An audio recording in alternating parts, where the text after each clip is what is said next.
Masuk dalam doa dan persiapan kita untuk mendengar firman. Kami bersyukur Tuhan jika Engkau memberikan kami satu keselamatan melalui kemurahan hati-Mu di dalam Kristus Tuhan kami, Juru Selamat, Penebus, dan juga Raja dari segala Raja yang bertahta dari selama-lamanya sampai selama-lamanya. Bahkan hari ini Tuhan, kami percaya bahwa Engkau mendoakan kami dengan doa syafaat-Mu. Engkau menyatukan kami dari gereja sepanjang abad, dari segala tempat, dari segala suku bangsa, dan bahkan hari ini Tuhan kami bersyukur jika kami mendapatkan keselamatan itu bukan melalui usaha pemberian manusia, tetapi usaha jasa pemberian Kristus. Di sana Tuhan kami mengerti arti kemurahan, arti kekayaan yang sesungguhnya. Tuhan ajar kami supaya kami mengerti apa arti kekayaan dalam hidup kami. Dan kekayaan sejati itu adalah kekayaan bukan berasal dari dunia ini, bukan berasal dari uang materi yang kami miliki, karena semua akan berhenti, semua akan lenyap, dan semua tidak berguna sia-sia. Kami percaya Tuhan bahwa hidup kami bukan ditentukan oleh di luar daripada Tuhan, tetapi kami hidup bersama dengan Tuhan. Kami mau menikmati rahasia hidup kekal di dalam kekayaan yang sejati, kekayaan yang tidak ada habis-habisnya, yang bersumber pada Engkau. Walaupun kami dalam pergumulan hidup kami, jika kami memiliki hati yang penuh dengan kemurahan ini, kaya dalam kemurahan-Mu, maka kami percaya Tuhan, itu akan menyehatkan jiwa kami, roh kami, dan tubuh kami secara fisik. Karena segala kekhawatiran itu tidak menerpa kami, tapi kami semakin giat di hadapan Tuhan untuk memuliakan Engkau, memberikan hidup kami dan menyerahkannya hanya bagi kemuliaan. Pimpin kami Tuhan. Biarlah Roh Kudus berkuasa hari ini dalam setiap hati dan jiwa kami, menguasai seluruh konsentrasi kami, sehingga kami mendapatkan rahasia ini dan kami pulang dengan hati yang penuh pujian dan kegembiraan dari surga. Di dalam nama Tuhan Yesus kami serahkan doakan ini. Amin. Mari kita buka Efesus pasal yang 2. Efesus pasal 2. Kita hari ini belajar tentang richness atau kekayaan. Ya. Jadi kita belajar tentang kekayaan yang hanya ada di dalam Allah. Karena kekayaan sejati itu tidak bisa diberikan oleh manusia, dari manusia dan kepada manusia. Jadi kekayaan apapun jika bukan bersumber pada Tuhan, itu menjadi satu kekayaan yang palsu, kekayaan yang akan berhenti, kekayaan yang akan habis atau susut. Saya akan bacakan Efesus pasal 2 ayat 1. Demikian bunyi firman Tuhan. Kamu dahulu sudah mati karena pelanggaran-pelanggaran dan dosa-dosamu. Saudara, Tuhan mengatakan inilah posisi kita. Posisi kita sebelum Kristus lahir dalam hidup kita, sebelum Kristus mati bagi kita, dan sebelum Kristus bangkit bersama dengan kita. Jadi kita akan pelajari bersama-sama bahwa kita sudah mati. Kita ini mayat. Dalam bahasa aslinya adalah nekros. Nekros itu artinya kita ini bangkai. Kita ini adalah orang yang sudah mati. Jadi bukan hanya mati, kita ini adalah orang yang busuk sudah dengan dosa-dosa kita itu. Yang kedua dikatakan bahwa kita mati karena pelanggaran-pelanggaran dan dosa-dosa kita. Ya, nanti akan saya jelaskan. Yang kedua, kamu hidup di dalamnya. Saya hidup di mana? Saya hidup dalam kematian kebusukan saya. Jadi saya bukan hidup di luar daripada hidup yang sesungguhnya itu, tapi saya masuk dalam hidup yang di dalam kematian. Kok bisa hidup mati hidup? Jika kita di dalam Kristus, maka kita akan mati, kita hidup dengan Kristus. Tapi kalau ini enggak, kita hidup mati di dalam kebusukan, dosa-dosa dan pelanggaran kita. Dan tidak ada satu orang pun yang terlewat. Semua keturunan Adam mati dan menjadi mayat rohani.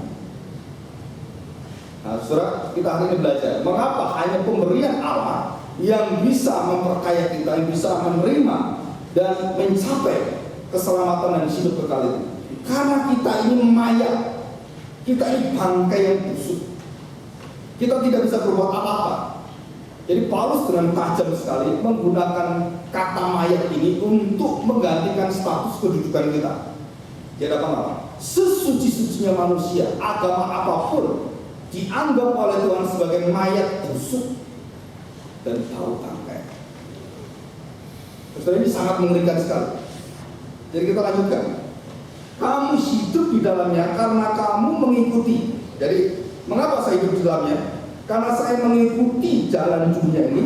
Karena kamu menaati penguasa kerajaan angkasa, yaitu roh. Satu kuasa, roh itu ruah yang tidak terlihat, yang menguasai. Roh yang sekarang sedang bekerja di antara orang-orang durhaka. Jadi orang-orang durhaka itu siapa yang menguasai? Kita tidak lihat, tapi ada satu kuasa yang menguasai mereka. Roh di angkasa itu. Jadi kenapa sih saya tidak bisa percaya pada Tuhan Yesus? Bukan karena kita tidak mampu, bukan hanya itu, tapi ada roh kuasa yang kita hidup di dalamnya. Kita berjalan dan kita menaatinya. Kita diikat dengan luar biasa. Kita nggak bisa terlepas. Ya. Yang sedang bekerja di antara orang durhaka. Ayat yang ketiga. Sebenarnya dahulu kami, Paulus dan gereja Tuhan, semua orang terhitung di antara mereka sebagai mayat. Jadi kita ini dulu apa? Mayat-mayat rohani, bangkai-bangkai busuk yang tidak pernah bisa diterima oleh Tuhan. Demikian bunyi firman Tuhan. Sebenarnya dahulu kami semua juga terhitung di antara mereka ketika kami hidup di dalam nafsu daging dan menuruti kehendak daging dan pikiran kami yang jahat. Pada dasarnya kami adalah orang-orang yang harus ditekankan. Harus kenapa? Karena tidak mungkin Tuhan menerima kita dengan kondisi pelanggaran dosa dan kita menjadi mayat itu. Tuhan tidak mungkin menerima kita kecuali apa? Kita dibakar, dibasmi, dibinasakan. Dikatakan kita orang-orang yang harus dimurkai sama seperti mereka yang lain. Ayat 4. Tetapi, nah, saudara, kita sudah bukan mayat lagi. Tetapi dikatakan di sini, Allah yang kaya dengan rahmat, oleh karena kasih yang besar yang dilimpahkannya kepada kita. Saudara, istilah dilimpahkan ini luar biasa. Bukan cuma kita diberi ini ya, kamu 100 kasih 100, bukan. Dilimpahkan artinya apa? Bahwa kita tidak bisa menerima itu. Dan itu sesuatu yang bukan hanya saat sekarang kita terima keselamatan, tapi kita dilimpahi seluruh hidup kita. Itu diberikan kekayaan ini. Ini loh rahasia kekayaan itu. Apa rahasianya? Adalah Allah yang kaya rahmat dan oleh kasih yang besar dilimpahkannya kepada kita. Apa? Ayat kelima, telah menghidupkan kita. Menghidupkan kita together. Saudara, bahasa ini dalam bahasa aslinya itu jelas sekali. Bahasa Indonesia hilang. Kata bersama-sama hilang, cuma sekali disebutkan di sini. Perhatikan. Menghidupkan kita bersama-sama dengan Kristus. Saudara, cuma sekali. Harusnya ada tiga poin. Ini rahasia kita memiliki kekayaan sejati, kekayaan yang tidak mungkin diberikan oleh dunia. Jadi kalau kita sekarang kaya karena kita punya uang banyak, punya perusahaan, punya bank, itu bukan kekayaan. Itu titipan. Saudara, jelas ini, saudara. Itu bukan kekayaan. Apa yang ada dalam hidup kita, apapun Tuhan berikan pada kita, anak kita, apapun, kekayaan, keterampilan, keahlian, talenta kita, itu bukan kekayaan. Itu adalah titipan. Harus ditata layani, dipersembahkan kembali kepada Tuhan. Kalau tidak, saudara, Tuhan akan tanya kepada kita, kemana itu semua kamu gunakan? Kita orang Kristen harus bertanggung jawab akan setiap uang yang kita luangkan atau kita belanjakan. Kita bukan orang yang sembarangan. Kita orang yang harus murni di dalam hidup kita. Tuhan mengatakan secukupnya engkau hidup. yang lainnya adalah untuk memberkati orang. Saudara, itu adalah prinsip Kristenan. Yang lainnya adalah engkau tabung, engkau invest, engkau sebagai kapitalmu untuk masa depan anakmu. Saudara, istilah prudensial itu artinya adalah sesuatu yang sudah dipersiapkan untuk masa depan. Itu prudensial. Jadi kalau ada asuransi prudensial itu artinya apa? Orang yang berpikir dengan jernih, dengan imannya, dengan bersama dengan Kristus, dengan Tuhan, dia harus menata layani semua keuangannya. Asuransi A, B, C, D itu keluar karena iman Kristen, bukan iman yang lain. Tetapi sekarang digunakan untuk memperkaya beberapa orang CEO di Amerika, sehingga seluruh asuransi itu hancur di Amerika. Saudara, kenapa? Karena ada hati yang tamak, maka asuransi itu hancur. Asuransi itu harus kembali kepada rakyat, kembali kepada jemaat. Suatu hari saya ingin sekali kita buat asuransi untuk jemaat. Kita beri contoh bagi dunia.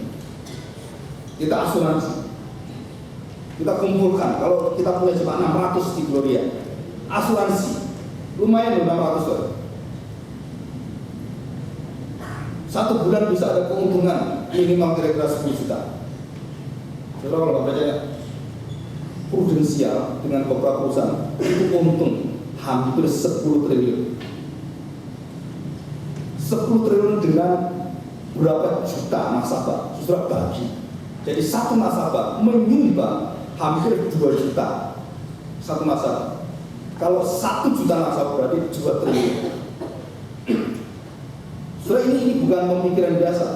Jadi saudara kalau berpikir dengan asuransi, itu semua ada di sini. Di mana? Di dalam Kristus. Asuransi sejati di dalam Kristus. Kita bisa membuat asuransi secara dunia. Tetapi kalau asuransi yang sejati ini saudara tidak memiliki, saudara tidak pernah punya hidup tenang. Walaupun saudara punya banyak asuransi, ya, asuransi tidak pernah menenangkan hidup kita, tidak pernah memberikan damai sejahtera. Karena asuransi bukan Tuhan Yesus. Oke, kita lanjutkan. Saudara perhatikan. Rahasia ayat yang kelima, telah menghidupkan kita bersama-sama dengan Kristus. Sekalipun kita telah mati oleh kesalahan-kesalahan kita, oleh kasih karunia kamu diselamatkan, dan di dalam Kristus Yesus Ia telah membangkitkan kita bersama-sama dengan Dia. Bahasa Indonesia tidak ada. Bahasa aslinya jelas. Bersama-sama Kristus kita dibangkitkan.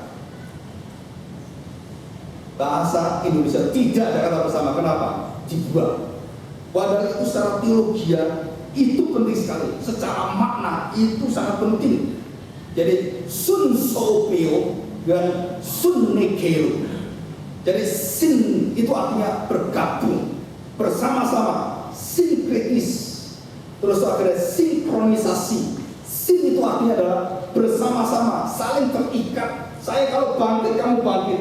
Kamu bangkit karena saya bangkit. Jadi terikat. Kita terikat dengan Kristus dalam mystical union with Christ. Secara kesatuan dengan Kristus, kita memiliki segala kekayaan Kristus menjadi kekayaan saya.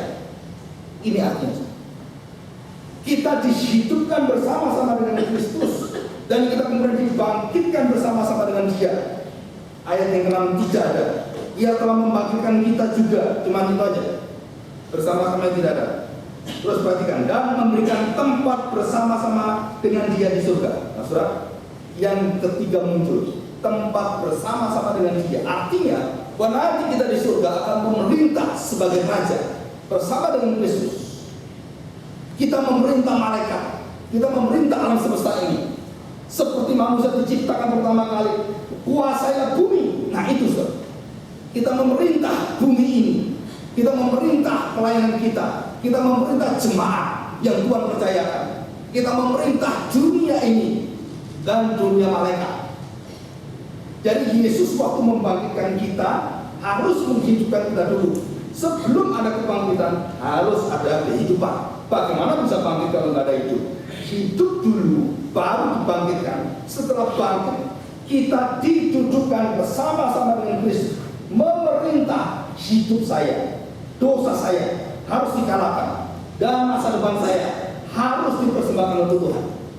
Seantero aspek seluruh hidup kita itu diangkat, dibangkitkan, dan dipersembahkan untuk memuliakan Tuhan.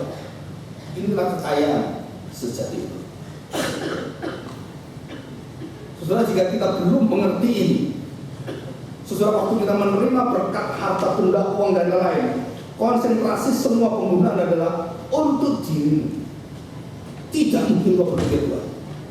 Tapi setelah kau hidup dari kematian itu, dari dagingmu, dari nafsu pikiran jahat itu, yang penuh egois itu, ketamakan, kerakusan, engkau sekarang mati pikiran itu. Engkau hidup bersama dengan Tuhan, mengasihi Tuhan, mengasihi sesama. Perintah Tuhan yang agung itu. Dan kita pergi memberitakan perintah ke seluruh dunia. Dengan kemurahan hati Allah, apa yang menjadi kekuatan itu, saya mendapatkan yaitu kuasa bersama dengan Tuhan. Dalam apa? Seluruh harta saya kebusukan untuk dosa-dosa, untuk kesalahan saya, itu kembali untuk siapa? Untuk memuliakan Tuhan. Setelah orang melakukan ini dalam hidupnya, dia penuh dengan damai serta, walaupun dia begitu banyak memberi, dia tidak pernah menyesal. Dia begitu banyak men-sharekan hidupnya, keahliannya, uangnya, seluruh hartanya, dia tidak pernah yaitu menuntut imbalan kembali. Karena dia mengerti betapa murahnya Allah yang hidup, bangkit, dan hidup bersama dengan dia. Maka segala apa yang ditata lain dititipkan Tuhan itu, dia kembalikan untuk kemuliaan Tuhan. Maka saya percaya, orang hidup seperti ini, orang tidak pernah mengalami kemiskinan. Kenapa kita miskin? Karena engkau rakus. Kenapa engkau kaya? Karena juga rakus. Tidak juga. Tapi adakah orang yang hidup seperti ini? Nah, Paulus katakan, kamu jauh sama dengan mereka, miskin, telanjang, buta, mati sebagai mayat yang busuk. Betul ya? Sekarang kamu dihidupkan. Pikiranmu bukan pikiran untuk kerakusan. Pikiran apa? Bagaimana saya berguna bagi orang-orang dan bagi jemaatku. Bagaimana saya bisa melayani orang miskin kita. Bagaimana saya bisa membangkitkan anak-anak saya. Bagaimana saya bisa mengangkat mereka dengan kuasa kebesaran Kristus. Ini luar biasa sekali. Dan Paulus menggunakan 7 kata sin di dalam perjanjian baru. Saya lagi baca ini. Waktu kita menjadi serupa Kristus, itu artinya sinmorphos. Jadi muka kita, sifat kita, karakter kita, itu mirip dengan muka semua tindakan Yesus. Itulah cita-cita seluruh gereja Tuhan. Dan tidak ada cita-cita yang lain. Visi gereja Tuhan adalah, sudah tahu apa visinya? Visi kita adalah Kristus, serupa dengan Kristus di dalam segala kepenuhannya. Saudara juga sudah mengerti rahasia dan hidup Kristus dalam diri kita, dan kita dibangkitkan, kita bersama-sama jujur bersama Kristus memerintah hidup kita. Saudara, itu kebahagiaan dan kekayaan yang sejati. Saudara, kalau kita ditanya, kekayaan yang kita ambil, kekayaan yang kita dapatkan, saya ingin tanya, habis. Saudara, tidak ada orang kaya yang bisa jujur dalam kekayaan itu tidak turun. Selalu orang kaya itu bergantian. Nomor 1 sekarang ini, nomor 2 sekarang ini. Dulu nomor 1 Kodak, dulu nomor 1 ini. Dan banyak orang di atas semua yang kaya itu. Sudah banyak yang kaya. Dan dikatakan hidup tenang. Orang kaya hidup yang paling tidak tenang. Sudah tahu? Dan penyelidikan psikologi, bukan orang miskin yang banyak stres, orang yang kaya banyak stres. Kalau nggak percaya, tanya orang kaya, bisa tenang dan kepikiran. Bisnis ini bagaimana? Ini bagaimana? Ini bagaimana? Pikir semua, dan itu tekanan hidup yang luar biasa. Jika kita tidak mempunyai rahasia hidup kekayaan yang tidak bersudahnya yang kekal di dalam Kristus, saudara, itu tekanan itu akan membuat kita betul-betul terpuruk habis. Akhirnya seperti orang-orang yang di luar negeri itu atau di Singapura, orang masih muda kaya luar biasa, begitu jatuh, apa yang terjadi? langsung jatuhkan diri di tempat yang mati. Di apartemen yang paling tinggi, jatuhkan dirinya, mati. Tembak dirinya sendiri, mati. Kalau udah stres, ambil obat-obatan narkoba, suntik dirinya, mati juga. Apakah kekayaan itu membuat kita hidup tenang, penuh damai sejahtera? Jawabannya tidak pernah. Kalau kekayaan bisa menenangkan hidupmu, tidak ada orang kaya stres. Betul nggak? Hanya di dalam Kristus ada damai sejahtera. Di luar Kristus tidak ada damai sejahtera. Terus percaya omongan saya. Kita mengatakan, oh nanti Pak kalau kaya Pak, kuasa hidup saya pasti tenang. Kenapa? Oh, omong banyak kan tenang. Oh, omong kosong. Omong kosong itu. Itu tipuan semua. Ketenangan kita tidak pernah dijamin dengan hal seperti ini. Dikatakan oleh Kristus dan dikatakan oleh Paulus. Saudara, Paulus mengajar tentang nilai kekayaan dengan Yesus sama. Paulus lebih aplikatif di dalam jemaat. Yesus prinsip-prinsipnya yang luar biasa, memperingatkan orang-orang yang mencari uang, yang mengejar uang, karena akar segala kejahatan adalah cinta akan uang. Akar segala kejatuhan kita adalah kita cinta akan uang. Artinya kita diperbudak oleh dunia uang ini. Bapak, kalau gitu orang Kristen nggak boleh cari duit. Oh, siapa bilang? Alkitab mengatakan engkau harus bekerja keras, hai laki-laki. Kamu harus berkeringat. Sesuatu itu ada di dalam Alkitab ada. Jadi kita bekerja keras itu bukan karena kita mencari uang, karena kita sudah naturalnya jatuh dalam dosa. Kita harus mencari segala sesuatu dengan usaha kita, bekerja. Tetapi harus lihat, harus ingat, apa arti kaya di dalam Tuhan? Kaya di dalam kemurahan. Saudara, kita belajar. Yang pertama, saudara perhatikan, kita belajar ayat yang satu. Waktu kita disebut mati sebagai mayat. Kenapa kita mati? Ada dua sebab. Yang pertama, pelanggaran-pelanggaran dan dosa-dosa. Inilah yang membuat hidupmu terpuruk, hancur, miskin, dan jadi mayat. Apa yang membuat orang tidak bisa kaya? Surah yang pertama, langkah kita selalu salah. Langkah kita pelanggaran para waktu. Dalam bahasa asli itu artinya begini, saudara. Saya melangkah ya, harusnya ke situ, kita ke sini. Harusnya ke sana, kita ke sono. Tidak pernah mau ikut firman Tuhan. Khotbah menjelaskan kepada kita, hendaklah kau murah hati. Kita tidak pernah murah hati. Saya percaya, engkau akan terpuruk hidup miskin. Orang tidak mau taat pada firman Tuhan, yang diberitakan firman Tuhan. Setiap minggu saudara mendengarkan firman Tuhan. Jika setiap minggu saudara taat di dalam seluruh hidupmu, saya percaya, saudara, engkau memiliki kekayaan rohani itu yang luar biasa. Tetapi kita tidak taat, kita melanggar. Pelanggaran itu artinya kita sudah ngerti tapi kita nggak mau jalani. Sudah tahu ada firman Tuhan, iya, kenapa saya nggak menjalani? Nggak tahu, karena kamu maya, kamu sudah beban, kamu sudah keras hati, keras kepala, nggak bisa menjalani itu. Setelah inilah sifat kita, mati kita ini, kapalan, nggak terasa apa-apa. Dikotbah sampai keluar busanya. Yang khotbah, kita tenang aja. Kenapa? Karena kamu mati, kamu maya. Saya tidak berharap saudara di sini maya semua. Salah ya. Maya semua juga. Setelah kita harapkan kita ini orang yang hidup yang dibangkitkan Tuhan. Yang kedua, saudara, dosa-dosa dikatakan di sana adalah hamartia. Hamartia artinya apa? Sasaran kita itu selalu nggak kena, melenceng terus. Jadi tadi kan kita nggak taat ini berjalan, firman Tuhan kita nggak mau dengar, ya pasti salah jalan terus. Setelah itu yang kedua apa? Kita tidak punya sasaran hidup. Dengar baik-baik. Dosa yang paling utama adalah engkau tidak mempunyai satu visi hidupmu.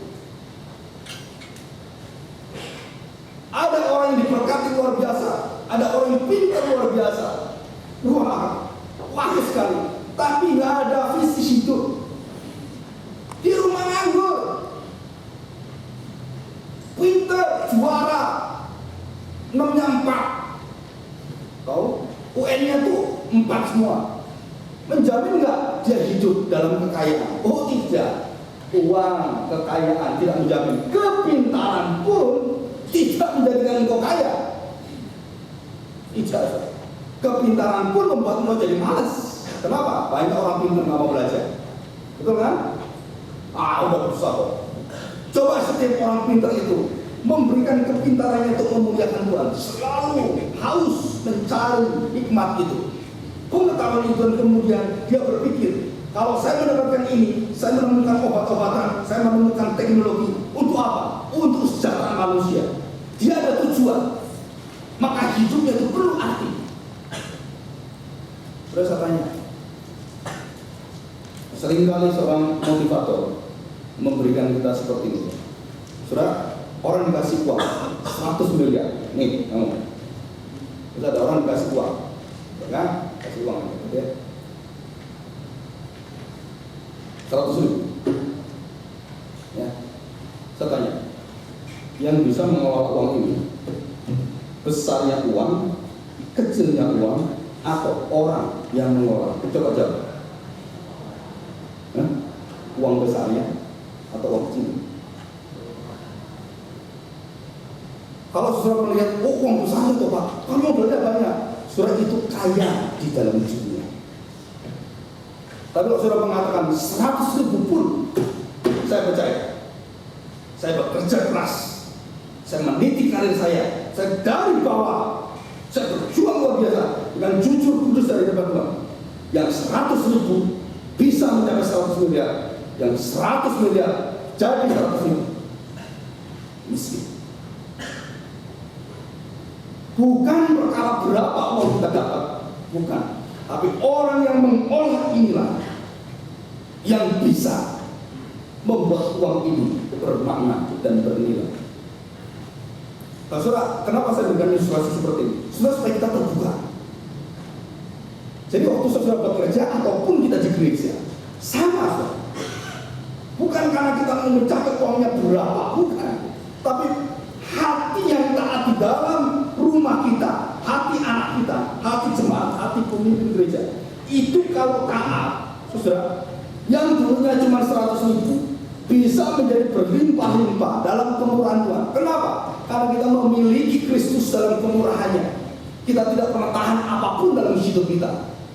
Saya percaya kita bisa dirikan koperasi, bisa dirikan asuransi di dunia. Saudara pikir, nggak bisa gitu. Jadi yang koperasi untungnya apa dengan asuransi? Orang yang tidak mampu menghidupi dirinya dibantu oleh asuransi, dibantu oleh koperasi. Itu semua, baik asuransi, koperasi, dan semua organisasi, itu adalah untuk menolong rakyat. Tujuan koperasi asuransi itu menolong rakyat, bukan memperkaya orang-orang asuransi.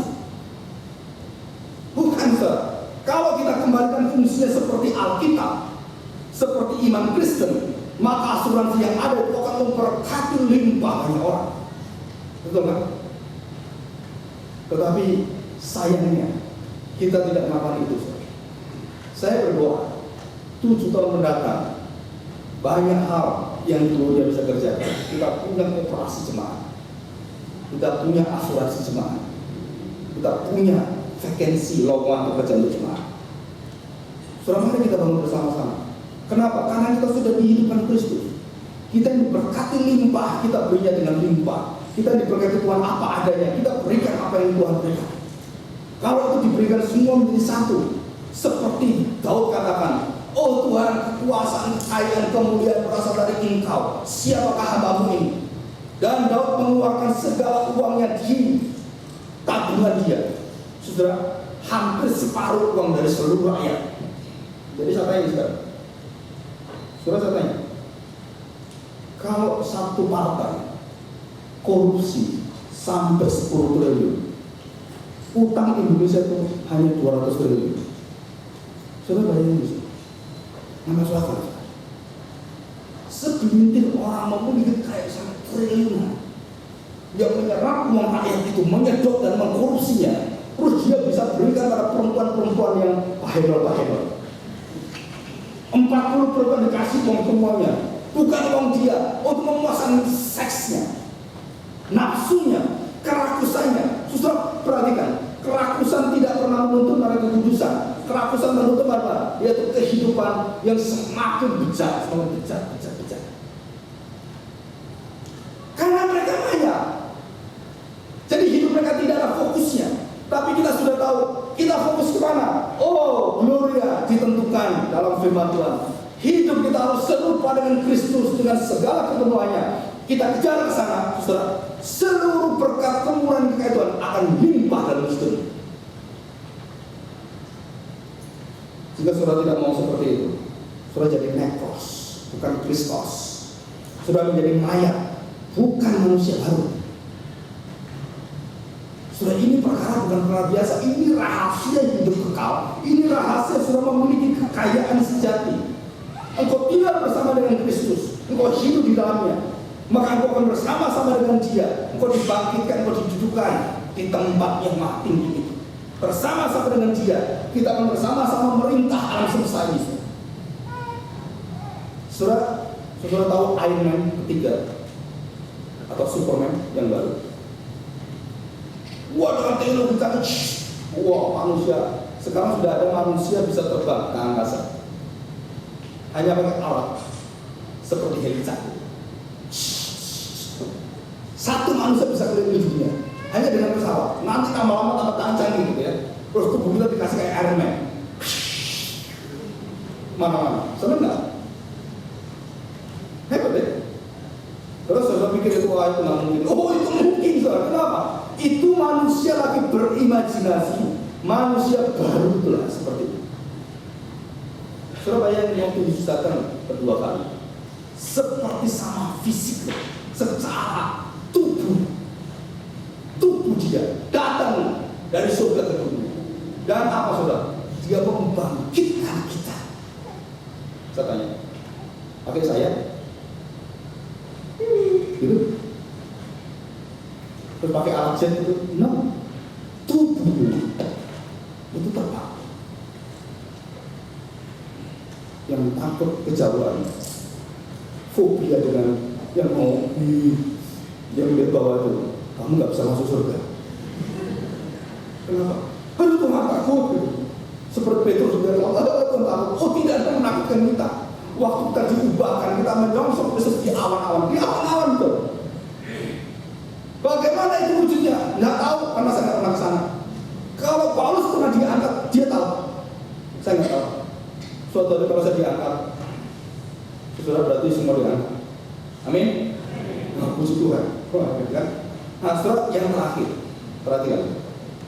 Jadi kalau kita sudah jadi mayat, kita melakukan segala sesuatu yang tidak ada, terus sasaran tidak ada, hidup kita itu kosong, tidak ada maknanya. Kita mati hidup kita, akhirnya jadi mayat. Saudara, sekarang kita dihidupkan lagi. Sekarang kita tahu, oh hidup kita ini karena saya dihidupkan Kristus, saya hidup untuk Kristus. Maka waktu saya melihat Kristus, yang dulu saya mayat, saya selalu melanggar. Sekarang saya tahu persis peta menuju ke surga. Kenapa? Karena saya disertai oleh satu, Roh Kristus yang selalu membimbing saya, mengarahkan saya kembali. Jadi bukan sasaran tidak ada. Roh Tuhan ini selalu mengingatkan saya, sasaran ke sana. Waktu saya melanggar, ke sana. Ada yang menemani saya.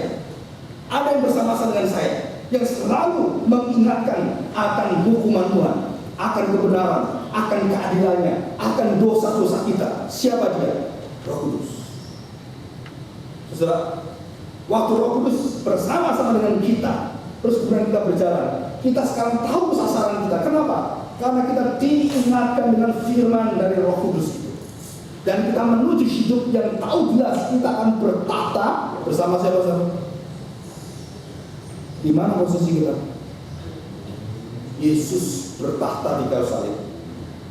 Dan Yesus tidak izinkan engkau bertahta di kayu salib. Saudara berarti yang paling penting. Yesus bertahta di kayu salib, dia tidak pernah izinkan satu orang pun bertahta di kayu salib. Karena itu tahtanya dia.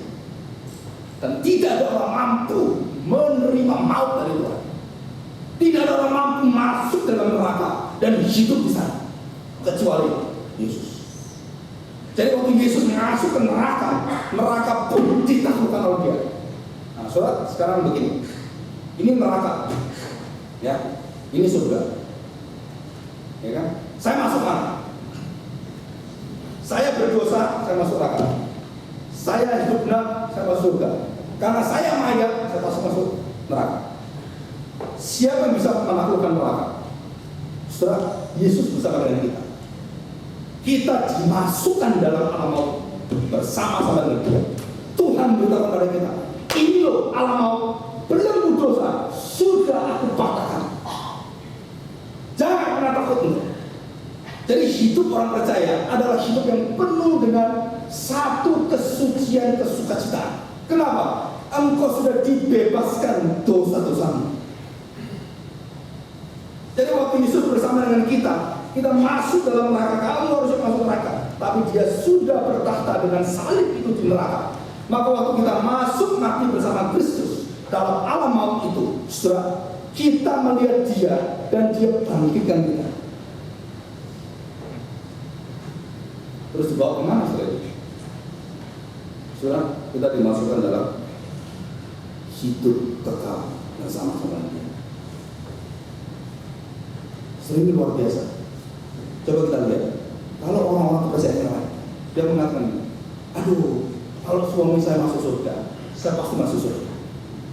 Kalau anak saya masuk surga, saya pasti masuk surga. Oh, itu tidak. Kenapa? Berarti kamu yang menyertai kamu ke surga itu adalah istrinya. Together with your wife. Saudara, itu bukan keselamatan. Bukan keselamatan, itu penyataan. Tapi kalau Kristus adalah waktu saya mati bersama dengan Dia, waktu bersama-sama bertarung dalam alam maut itu, Yesus yang memenangkan, yang memberikan, yang menganugerahkan keselamatan bagi kita.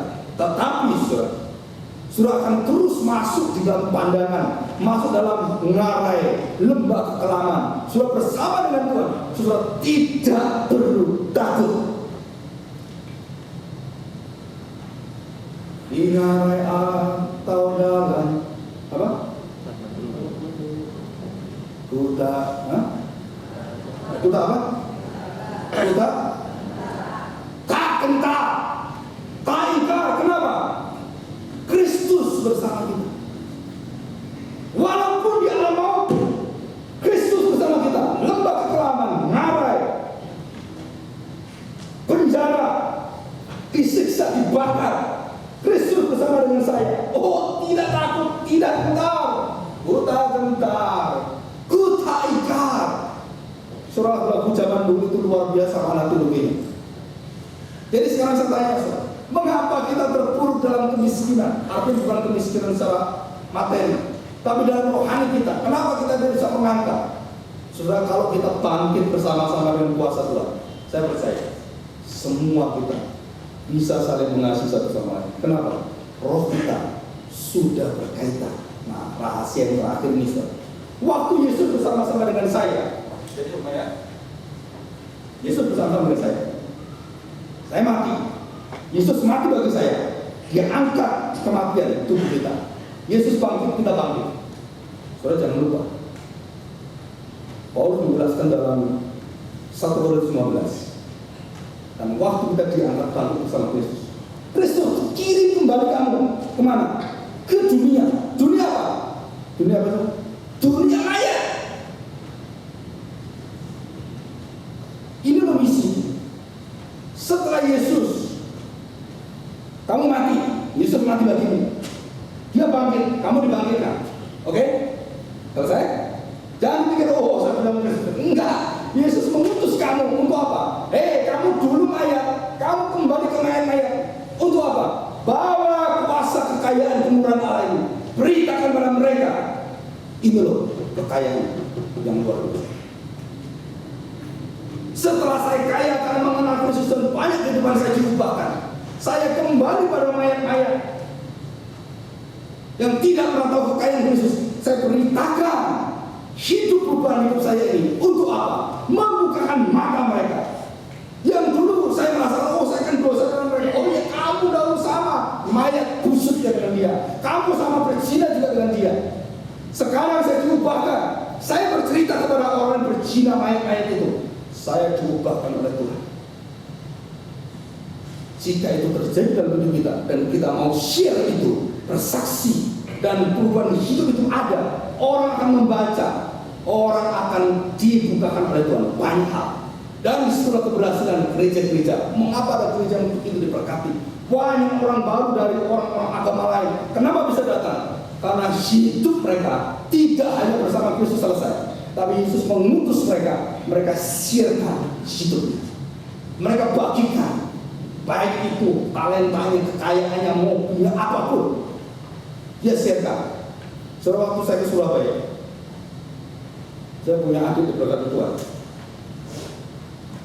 Saudara perhatikan, adik saya yang lain pinjam mobil, nggak dikasih. Dan waktu kita di sana, kita dipinjami oleh dia. Kita nggak minta. Kenapa? Kenapa dia lebih besar saya daripada adik yang lain? Saudara, kemurahan itu memberkati hidup kita. Dan kemurahan itu akan menular pada adik saya. Dan dia melihat, oke, dia bisa mempercayai, dia akan memberikan itu. Dan saya percaya jika itu terus diteruskan, itu akan memurahkan semua dalam kemurahan. Dari kemurahan menuju kemurahan, dari anugerah menuju anugerah, dari iman menuju iman, dari kasih kemuliaan menuju kasih dan kemuliaan. Itu terus mengalir. Dan saya percaya dengan kuasa salib Tuhan, saudara diingatkan, sudahkah hidupnya yang dimulai Allah, kamu berikan kemurahan itu kepada mayat-mayat di sekeliling. Mari kita berdoa. Saya mohon kepada saudara dulu